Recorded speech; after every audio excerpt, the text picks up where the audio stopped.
She didn't look up when I walked in, thumbs scrolling, gaming headset draped around her neck like expensive jewelry she forgot she was wearing. She nodded toward the counter where takeout containers sat, cooling like abandoned chess pieces. "Dinner's there," Maya said. "Not dinner's ready. Not how was your day. Just location coordinates for food that had traveled too far in someone else's car." "Good to see you too," I thought, hanging my keys on the hook by the garage door. The containers gave off that particular smell of Thai food that's been riding shotgun through Phoenix traffic for an hour. No plates set out, no question about how the Henderson property closing went. No acknowledgement that I existed beyond being someone who occasionally required feeding. It wasn't new behavior, just finally loud enough that I couldn't pretend it was temporary white noise. If I'd known where this was heading, I would have taken a picture of those containers. They looked harmless enough sitting there, like props in a normal marriage. Turns out they were red flags wearing takeout disguises. I ate standing at the kitchen island that cost us 3 mortgage payments to install, listening to her phone buzz and chirp, like some electronic pet that needed constant feeding. She had that distant face I'd grown to recognize. Eyes tracking movement on a screen that held more fascination than anything happening in our actual house. Body occupying space in our Phoenix suburban home, while her mind vacationed somewhere I wasn't invited. Maya sat curled on the couch we'd picked out together, back when her opinions about furniture mattered to her, back when she bothered having opinions about anything that included me. The throw blanket that used to live in our bedroom had migrated to become her security accessory, wrapped around legs that used to tangle with mine on Saturday mornings when sleeping in meant something different than avoiding conversation. I set my fork down on the granite with more force than necessary. "You want to sit down and actually eat together? Like people who chose to live in the same house?" "I already ate," she said, not lifting her eyes from whatever digital emergency required her immediate attention. "Ate what? You've been in those workout clothes since I left this morning. Did you photosynthesize lunch?" She blinked like the question was rude, like asking your wife about basic human functions had become some kind of privacy violation. "I grabbed something after CrossFit, post-workout nutrition timing, you know?" She delivered this line like she was reading from a fitness blog written by someone who'd never actually broken a sweat. "Sure you did." I rinsed my container and wiped down the counter that never seemed to stay clean anymore, not because it was dirty, but because nothing in this house felt maintained. She drifted toward the couch, screen lighting up her face in that blue glow that had become more familiar than any. Expression she made for the man she'd promised to love and honor. 10 minutes later, I tried again, because I'm apparently a glutton for small rejections. "Saturday, let's check out that new steakhouse downtown. We haven't done a proper date night in months. Remember date nights? When people who were married to each other spent time together voluntarily?" She didn't look up from her digital paradise. Saturdays packed, early workout with the girls, then that team building thing for the wellness program. You know, professional development. Professional development, right? "Sunday then. I'll book brunch at that place with the bottomless mimosas you used to love back when you still enjoyed things." "Not really in a brunch mood lately." She tucked her legs under the throw blanket, like she was building a fort against human interaction. "You don't have to schedule me, Austin. I'm not one of your property showings that needs managing." "Feels like I'd have better luck if you were," I said, surprising myself with the honesty. At least my clients return my calls and pretend to be interested when I'm talking. That got me a glance. Small, flat, measuring like she was calculating the effort required to be annoyed. "You're being dramatic or observant? Pick your favorite interpretation." Her phone buzzed again, with the enthusiasm of a slot machine hitting jackpot. She smiled at it, not at me, and that was the first real sting. Watching her face light up for a notification while I stood 3 feet away getting the emotional equivalent of a parking ticket. You'd be surprised how sharp a smile can be when it misses you by an inch and hits something else dead center. I slept light that night, which had become my new normal, in a bed that felt like a neutral zone between 2 people who'd forgotten why they'd signed a lease on forever together. At 2 in the morning, she slid under the covers, cold and smelling like desert air mixed with something I couldn't place. Some expensive gym soap, maybe, or the particular scent of spending time in spaces that didn't include me. No explanation for the late night. No acknowledgement that I was awake and wondering where my wife had been while I was home, playing the role of concerned husband to an empty house. When the alarm hit at 6, I made coffee for both of us because I'm nothing if not persistent in my own stupidity. Set her cup by the side of the bed she used to sleep on, back when sleeping together meant something other than sharing real estate. She glanced at it like I'd left her a bill for services she hadn't requested. "Thanks," she said, neutral as a business receipt, warm as a contract termination. I kept the routine steady for a week because I'd read somewhere that consistency was important in relationships, though nobody had mentioned what to do when only one person was participating in the relationship part. Morning coffee, evening attempts at conversation that died on takeoff, weekend invitations that got deflected like I was selling timeshares to people who'd already bought a house. She put in minimums like an employee hitting the bare requirements for not getting fired, took withdrawals like someone cleaning out a bank account they'd decided to close. I chalked it up to work stress because that's what you do when the alternative is admitting your marriage has become a performance art piece about loneliness. Maya coordinated wellness programs for a tech startup downtown, retreat planning, team-building exercises, corporate fitness challenges that apparently required more dedication than her actual marriage. Legitimate reasons to be stressed, to be traveling, to be on her phone, managing logistics for other people's happiness while letting hours rot like fruit nobody remembered to eat. Then her sister Sophia started showing up more often, like a detective who'd heard there was a crime scene worth investigating. Sophia Morrison is Maya's younger sister by 3 years, but she carries herself like someone who learned early that watching everything means missing nothing important. Sharp tongue, color-coded planner, brown eyes that catalog details and file them under categories I was only beginning to understand. She'd drop by for a minute and stay 2 hours, which in Phoenix time means long enough for the air conditioning to cycle through 3 different moods. They'd laugh in the kitchen like best friends sharing secrets, which I suppose they were. But when Maya left the room to grab laundry or take a call that apparently couldn't wait 30 seconds, Sophia's face would shift exactly 1 degree. Not a big change, just enough to say she could see something I was still pretending didn't exist. Once, while I was loading the dishwasher after another meal that felt like a business transaction between strangers, she leaned against the island we'd overpaid for, watching me scrape plates that barely needed scraping because eating together had become such a rare occurrence. "You good?" she asked, like she was conducting a welfare check on someone she'd heard might be in distress. "I'm always good." I arranged forks with the precision of someone who needed small tasks to feel useful. "That's your brand now?" She nudged the soap dispenser with 1 finger, like she was testing its structural integrity. "Being aggressively fine while everything burns down around you?" "She's busy lately," I said, "because that's what you say when your wife has stopped seeing you in your own house. When you've become furniture, she occasionally acknowledges needs dusting." "Work?" Sophia asked, and something in her tone suggested she already knew. The answer was more complicated than I was willing to admit. Sure, she repeated. Not cynical, just tired in the way someone gets when they're watching a friend walk into traffic in slow motion. She had her own life, downtown apartment that actually looked lived in, job in marketing, where people apparently still talk to each other, social calendar that resembled military logistics, but at least included human interaction, those little looks, those little pauses when Maya wasn't around. I didn't like the patience they showed, the way Sophia seemed to be waiting for me to figure out something she'd already calculated. I ignored them because I'm not an idiot and I wasn't going to invent problems where maybe there weren't any. Except the problems weren't invented, just carefully hidden by someone who'd gotten very good at hiding. But the house kept cooling like someone had adjusted the thermostat on our entire life.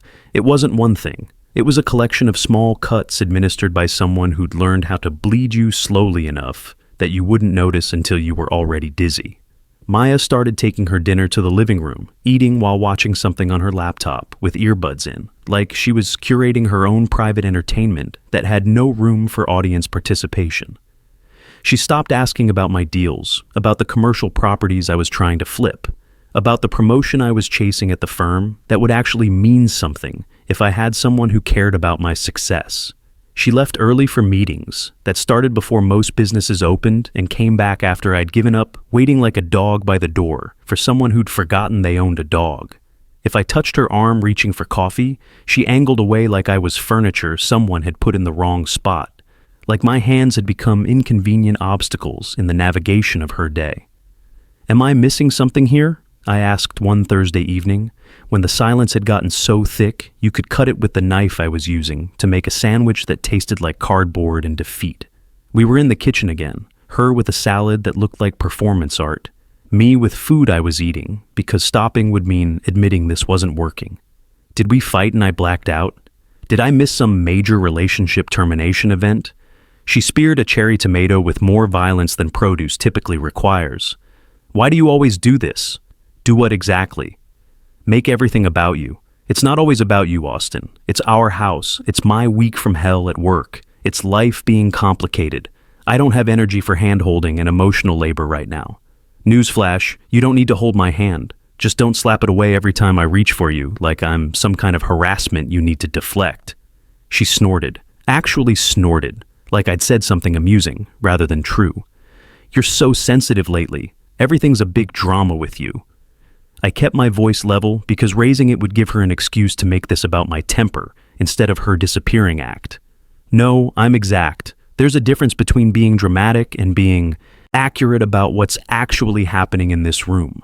The next morning, she left early without taking the coffee I'd made, without a goodbye, without acknowledgement that I existed beyond being someone who occasionally generated beverages she no longer wanted. I stood at the kitchen window and watched her back out of the driveway in that white Audi we'd leased, back when we still made decisions together. The taillights blinked once like a farewell I hadn't earned and wouldn't be getting. I work in commercial real estate for a firm that specializes in warehouse and industrial properties, the kind of buildings where people make things and store things and conduct the actual business of moving America's economy around like chess pieces on a board that stretches from coast to coast. My team is solid. Chad handles the financial analysis with the enthusiasm of someone who genuinely enjoys spreadsheets. Luis manages inspections like a detective looking for clues that buildings leave about their secrets. Brendan covers the grunt work nobody wants, but somebody has to do. They're straight shooters who call nonsense when they see it. The kind of men who've learned that problems don't improve with wishful thinking, and that sometimes the best thing you can do is name what everyone's already thinking, but nobody wants to say out loud. On Friday, Chad walked past my office while I was on a call with a potential investor, trying to explain why a particular warehouse was undervalued by exactly the amount that would make someone rich if they were smart enough to see past the obvious flaws.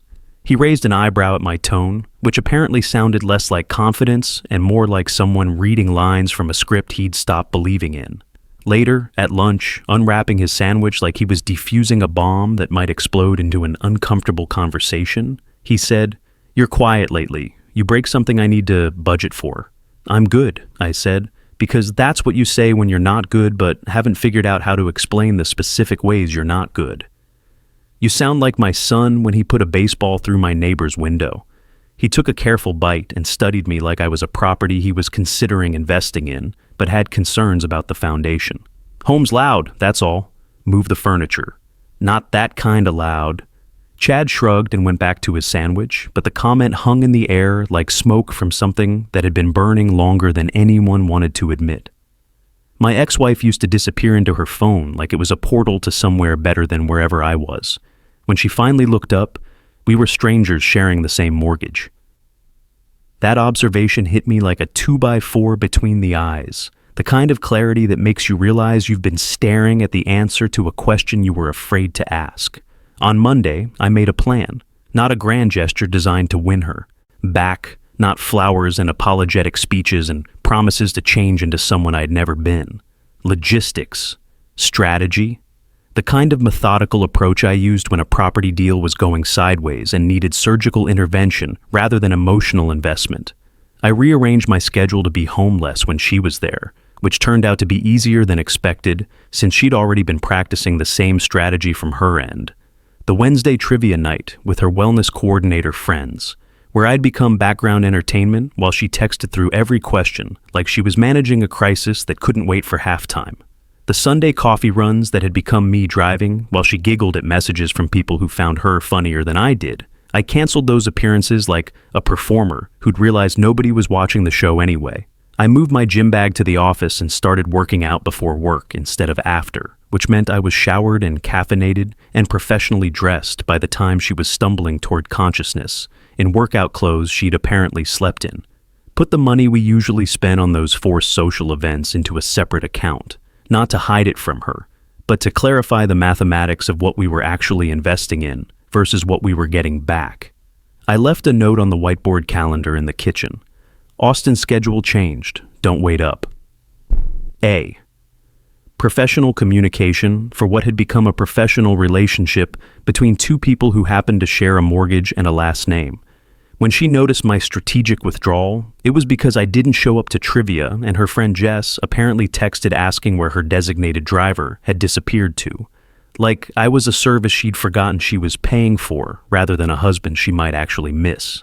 She found me in the garage Friday night, tightening a loose bolt on the mountain bike I'd stopped riding when date nights became extinct, and weekend adventures turned into solo expeditions to Home Depot, while she attended mysterious fitness events that seemed to require an unusual amount of coordination via text message. "Did you forget something?" Maya asked, standing in the doorway like she was checking on maintenance staff who'd overstayed their scheduled appointment. "Probably," I said, focusing on the bolt, because looking at her required more energy than I wanted to spend. "But if it's that quiz about 90s sitcoms where I get to watch you text through friends' trivia, I think I'll survive the disappointment. You said you'd be there." "No, I agreed when it was fun. Now it's just me driving you to a place where you text other people for 2 hours while I provide background laughter and buy drinks for people who barely acknowledge I exist." She opened her mouth to deliver what was probably going to be a speech about commitment and reliability, then closed it again, like she'd realized. The irony of lecturing me about showing up. "So, now you're punishing me?" "I'm adjusting my expectations to match reality. There's a difference between punishment and refusing to participate in my own humiliation. That's petty. Petty is hiding someone's charger so their phone dies during an important conversation with someone who isn't their spouse. I'm just not signing up to feel invisible in public anymore when I've already mastered that skill at home." Her jaw worked like she was chewing words she couldn't figure out how to swallow without choking. "You sound like your mother when she gets in one of her moods." Maybe she had a point about recognizing when someone's taking advantage of basic human decency. Maya stared for a beat, then her shoulders dropped a fraction like someone had reminded her that she was supposed to be playing the role of concerned wife rather than inconvenienced roommate. It was slight, but it was there. "I'm sorry about snapping earlier. Work's been absolutely insane with this new corporate retreat program.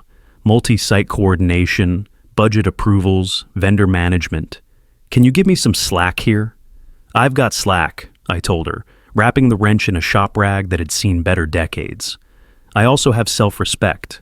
One doesn't automatically cancel out the other." "Fine," she said, rolling her shoulders like she was shaking off invisible weight. "I'll try harder." That was the first softening, and it lasted approximately 48 hours before dissolving like sugar in rain. Tuesday, she made my favorite pasta dish and put on music while we ate, asked about the warehouse deal I'd been chasing for months, like she'd suddenly remembered she was married to someone whose success used to matter to her. "That's great about the Henderson property," she said when I told her we'd finally closed. "See, your methodical approach worked." My methodical approach. Like persistence in my own marriage was some kind of sales strategy she was graciously acknowledging, rather than basic human effort she'd been ignoring for months. I let it pass because I was still operating under the delusion that temporary effort meant permanent change. For 2 days, she met me halfway across the emotional wasteland our house had become. Then the old rhythm slid back in like water, finding its natural level, which apparently was somewhere around absolute zero. Thursday night, she announced she had a late strategy session, while pulling on her jacket like someone preparing for a performance that required costume changes. Strategy session? On a Thursday night at 9 o'clock? Some of us grind after hours, Austin. Professional development doesn't happen on a schedule convenient for everyone else. She was checking her reflection in the hallway mirror with the attention of someone preparing for an audience that wasn't me. I looked at the clock, then at her face, then at the overnight bag that had somehow appeared by the front door like it had materialized from thin air. "Drive safe. I'm always safe, she shot back, keys already in hand like she was fleeing a crime scene she'd created. Sophia dropped by that weekend with a container of fruit like I was recovering from major surgery and needed nutritional supervision. We stood in the kitchen, unwrapping oranges neither of us particularly wanted, engaging in the kind of small talk that fills space while larger conversations wait their turn. You look like someone called a meeting and forgot to send you the agenda, she said, peeling segments with surgical precision. Guess I'll have to improvise my way through whatever this is. She's out again? Strategy session, I said, setting an orange on the counter with more force than citrus typically requires. Apparently it involves stadium lighting and a full coordination team working through the night. Sophia looked at the floor, then out the window at Maya's empty parking spot that had become a more reliable indicator of her schedule than anything she actually told me. She's always been good at hiding in plain sight. Meaning what exactly? Meaning I've known her my whole life, and this isn't work stress. She folded her arms across her chest like someone preparing to deliver news that wasn't going to improve anyone's day. Don't make me the messenger you end up shooting when you don't like the message. What would you do if you were in my position? If it were me, I'd demand clarity instead of accepting performance art. I'm trying to demand clarity. Try harder and get evidence. The following Thursday, we had Chad and his wife over for dinner because maintaining social normalcy was apparently still part of my job description. Grilled out on the patio, cold beer, normal conversation about interest rates and property values, while Maya kept her phone face down by her plate like a loaded weapon she was trying not to touch. She laughed at Chad's stories about difficult clients with the enthusiasm of someone who'd remembered that social interaction was supposed to involve engagement. And when his wife asked how things were going, Maya slipped into this bright, practiced voice I recognized from her professional calls. "We're great," she said, like she was delivering quarterly earnings to satisfied investors. "Just busy, you know. He's always out showing properties. I'm managing corporate wellness programs across multiple locations. Ships passing in the night. But that's modern marriage, right? Stop using my schedule as cover for your absence," I cut in, not loud but clear enough to stop all conversation like someone had hit a pause button on the evening's soundtrack. "You haven't needed to know my location to perfect the art of not being present." The table went quiet. Chad looked at me, his wife looked at Maya. Maya gave me that stare I knew well, the one that promised consequences for breaking character during the performance. "It's fine," she told the table with a laugh that sounded like expensive glass hitting concrete. "He's in a mood." "I'm not in a mood," I said, stacking empty plates with the mechanical precision of someone who'd found purpose in small, controllable tasks. "I'm drawing a boundary line. This is what boundaries look like when you haven't seen them in so long you forgot they existed." That was the first public line, and you can't move those once they're drawn in front of witnesses. Maya pushed back her chair like she was escaping a business meeting that had gone overtime. "You need to relax." "I am relaxed," I said. "This is what clarity looks like when it finally shows up to a party where everyone's been pretending everything's fine." She went inside. Chad let out a low breath, like air escaping from something that had been holding pressure too long. "You want us to head out?" he asked. "Finish your beer," I said. "It's not a crime scene yet." When they left an hour later, Maya was waiting in the entryway like security personnel prepared to process a workplace incident. "You embarrassed me in front of our friends." I corrected a false narrative. There's a difference between embarrassment and accuracy. "You love being right, don't you?" "I hate participating in lies. Pick your preference." The next day, I texted Chad for a referral he'd mentioned months ago during one of those conversations men have when they're both pretending they're not talking about their own lives. He sent me a name and number like he'd been waiting for me to ask, like he'd already calculated this was where things were heading. James Holland had an office in a strip mall between a tax service and a nail salon, the kind of location that suggested discretion was more important than impressive addresses, gray carpet, coffee that tasted like disappointment, and the face of a man who delivered uncomfortable truths to too many husbands who'd called too late to change anything but could still document everything. "You want me to confirm a schedule?" he asked, like this was a routine audit rather than the systematic demolition of someone's marriage. "I want proof, dates, times, locations, photographs, documentation that would hold up in court if necessary." "You sure you want to open this particular door?" I want to close it permanently with enough evidence that nobody can claim it was ever supposed to stay open.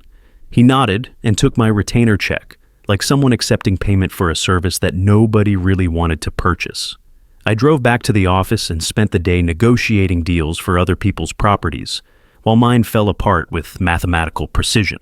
While Holland worked his methodical magic, Sophia and I started meeting at a diner near my office that specialized in anonymity and fluorescent lighting.